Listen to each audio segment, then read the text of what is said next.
He was close to turning 97, but the legendary American crooner Tony Bennett was still singing at his piano just days before his death. In a career spanning 8 decades, he sold millions of records, won 19 Grammys, and collaborated with the biggest names in music. I left my heart. That peerless voice across generations. For more than 80 years, Tony Bennett serenaded the world.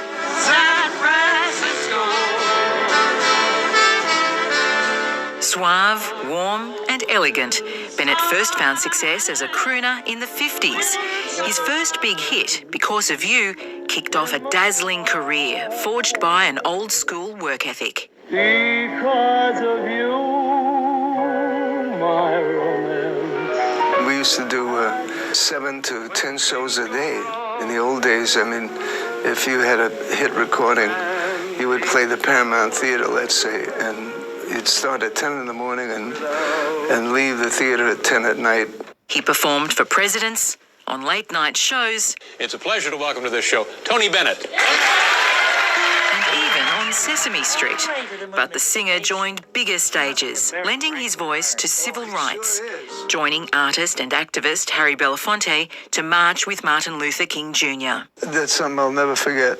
His popularity waned as rock and punk kicked smooth stylings to the side.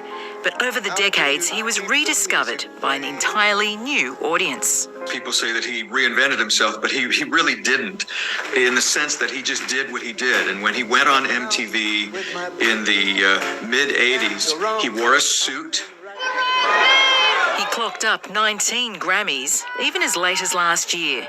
His collaborations with younger stars, including Amy Winehouse and Lady Gaga, stretched his marathon career even further. There's 60 years between us, but when we sing, there's no distance. In 2016, Bennett learned he had Alzheimer's disease, but never forgot his craft. He wakes up every day, he plays tennis, he does his scales, and he still does it every day.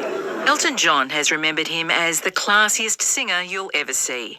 Billy Joel writing his friend championed songwriters who might otherwise have remained unknown.